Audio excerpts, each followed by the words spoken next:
NATO. This is the most powerful and well-known military alliance in the world. Formed in 1949, NATO is a collective defense pact between 32 North American and European countries. Its cornerstone is Article 5, which states that an attack on one member is considered an attack on all. This promise of mutual defense was designed to deter the Soviet Union during the Cold War and remains the heart of the alliance. NATO has a highly integrated command structure and sets the standard for military interoperability among its members. EU Defense Clause. While the EU is not a military alliance in the same way as NATO, its treaties do contain a powerful mutual defense commitment. Article 42.7 of the Treaty on European Union obligates all other member states to provide aid and assistance by all means in their power if a fellow member is the victim of armed aggression on its territory. This is the EU's own version of a collective defense guarantee, existing alongside and separate from the members' commitments to NATO. CSTO. The CSTO is a military alliance of 6 post-Soviet states led by Russia. Its members are Russia, Armenia, Belarus, Kazakhstan, Kyrgyzstan, and Tajikistan. It is often seen as Russia's answer to NATO and its primary tool for projecting military power and security influence in its near abroad. Like NATO, the CSTO has a collective defense article, and it conducts joint military exercises and coordinates on regional security threats like terrorism and drug trafficking. SCO. The SCO is a major Eurasian political, economic, and security bloc, often seen as a key counterweight to Western alliances. Its members include China, Russia, India, Pakistan, and several Central Asian states. While not a formal military alliance with a mutual defense clause like NATO or the CSTO, its security dimension is critical.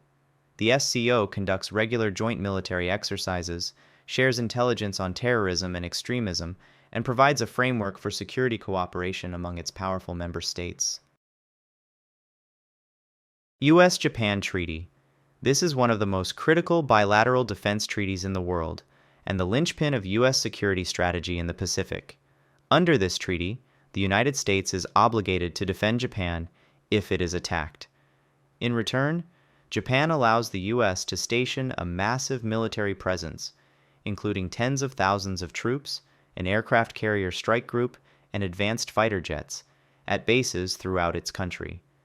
These bases are vital for projecting American power across the entire Indo-Pacific region. U.S.-South Korea Treaty. Signed after the Korean War, this bilateral treaty commits the United States to defend South Korea in the event of an external attack.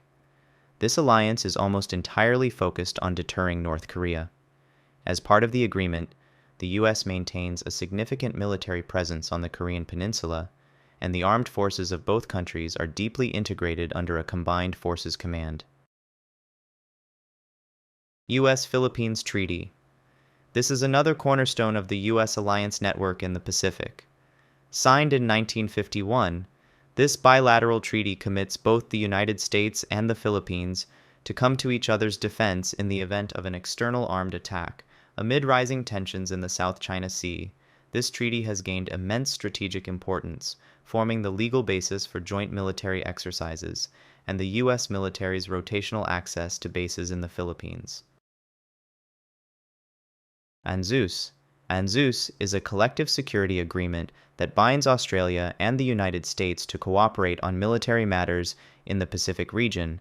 While New Zealand is still technically a party, its obligations were suspended in the 1980s after it declared itself a nuclear-free zone and banned U.S. nuclear-powered ships from its ports. Today, the treaty primarily functions as the bedrock of the deep military alliance between Australia and the United States. AUKUS. This is a newer, highly advanced trilateral security pact between Australia, the United Kingdom, and the United States. AUKUS is not a traditional collective defense alliance, but a technology-sharing partnership. Its primary and most famous goal is to provide Australia with the technology and capability to build and operate its own fleet of nuclear-powered submarines.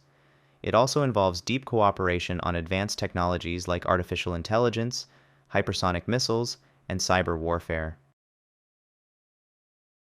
Quad. The Quad is a strategic partnership, not a formal military alliance, between the United States, Australia, India, and Japan. While it has no collective defense clause, it is a crucial security framework focused on ensuring a free and open Indo-Pacific, widely seen as a response to China's growing influence. The military dimension of the Quad is significant, involving regular high-end joint naval exercises, like the Malabar exercise, and increased intelligence sharing among its members. FPDA.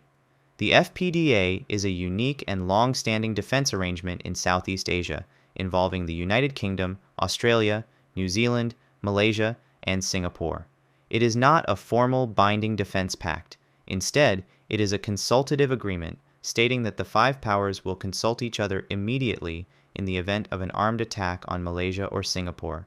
It is a looser, more political arrangement, but it is underpinned by regular joint military exercises and a permanent air defense headquarters. Rio Treaty. The Rio Treaty is a mutual defense pact for the Western Hemisphere, originally signed by most countries in North and South America. It functions like a regional version of NATO's Article 5, stating that an attack on one member is an attack on all.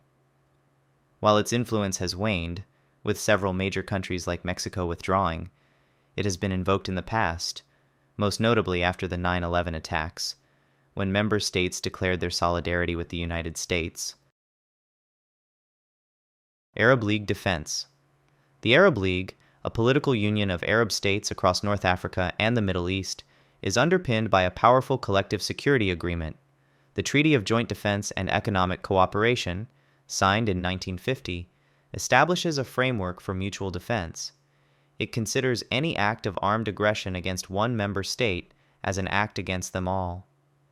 The treaty creates a Joint Defense Council to coordinate a unified military response, forming the legal basis for a pan-Arab collective security system. GCC.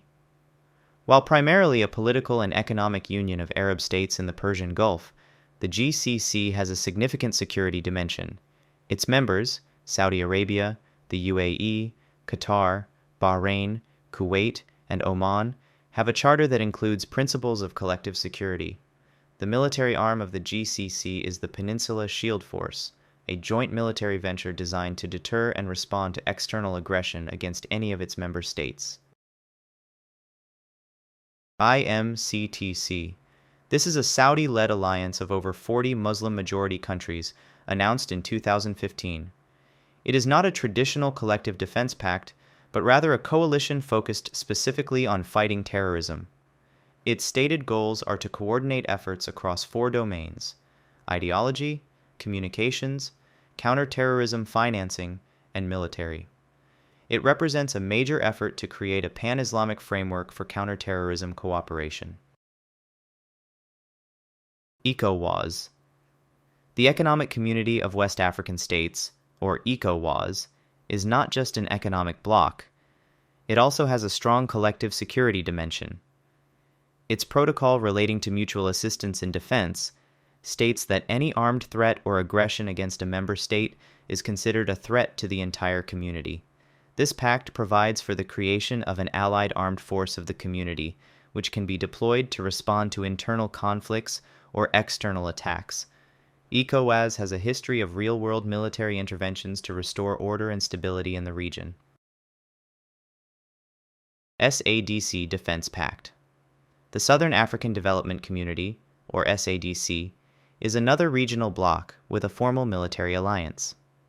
The SADC Mutual Defense Pact commits its member states to a principle of collective self-defense and regional solidarity.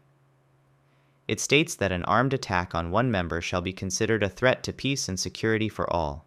The pact provides for joint military preparedness, conflict resolution mechanisms, and, as a last resort, the deployment of a collective force to respond to threats and maintain stability in Southern Africa.